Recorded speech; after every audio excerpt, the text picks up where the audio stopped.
Hey, so we talked about attuning to their emotions, and I spoke with you last time regarding making a child feel safe, seen, secure and soothed. We spoke about the activities that you can do brain-based stuff. When you talk to a child with their brain rather than their emotions, then you will get a much better response. Healthy brain, healthy mind, healthy body, soul and spirit. Now, the spirit, it rules over the brain. It leads the brain. But if your brain is not in check, in sync, then you'll fail. Your operating system will fail. A child, it needs you to regulate them. A child needs you to attune to their emotions, right? Attune to their thinking, attune to their goofiness, attune to their all over the place, distraction. It's not just children that are diagnosed with ADHD that get distracted. All children get distracted because their brains are developing. And in fact, wait for it, most ADHD, there is a brain ADHD, but most ADHD is about attachment. You have to attach. You have to allow your child to attach, and you bond to your child. You are responsible for the bonding of your child, not medication, not therapists, not coping skills. You are your child's coping skill, even up until the age beyond marriage, if necessary. But at least until then, help your child. There are so many different ways that you can help your child. Of course, there's like balanced nutrition.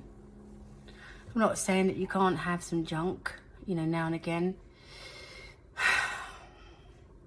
Just know that if you don't give your child the right kinds of food, moreover, then that's going to affect their mood. It's going to affect their brains.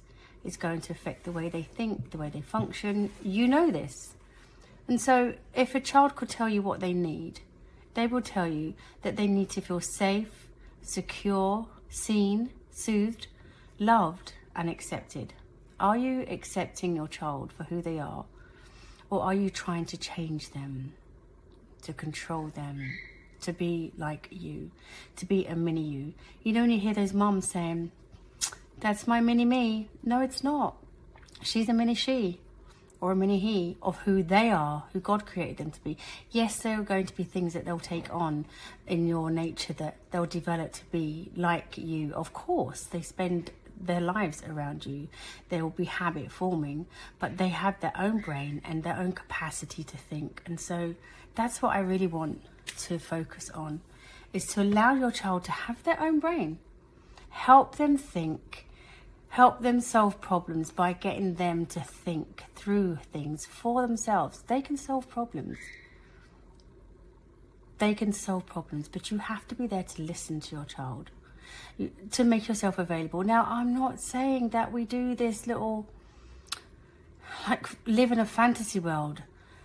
I like to spend as much time by myself thinking so I can hear my own thoughts. So I have to make sure I have a life for myself so that when my child comes around, that I will be available. And it doesn't always work like that. I have a nanny. It's called Tablet. And I use Tablet, nanny Tablet, lots, because I don't always have the capacity to sit and listen incessantly to what my child is saying. So I choose times to allow them to have their own time where they can have their quiet time and where I can listen to myself and they can listen to their self, or be on sitting with the nanny, but make sure it's productive. Don't let them watch stuff that is toxic to their brain. There's lots of educational stuff or just self-soothing kind of stuff that teach them to relax.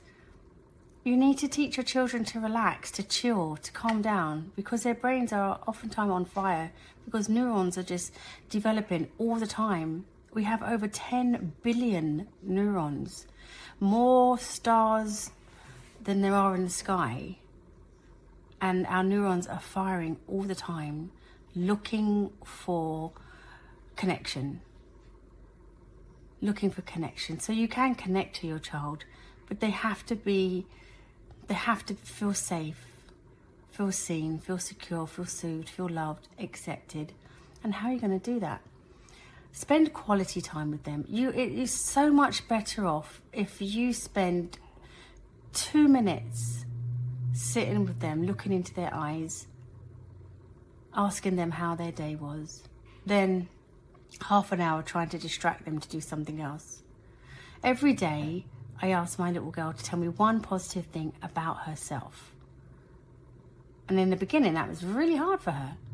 But now she's beginning to see that she is a person with goodness and qualities, things to be admired about herself, and not looking to please other people. I'm not raising her to be a people-pleasing person. I'm raising her to be pleased with herself, and that she would please others because it's pleasing to God, not for human approval. So spend time with your child and connect with them in intentional ways. Connect with them in ways that are meaningful to them. Spend time with them. Let the play be child-led.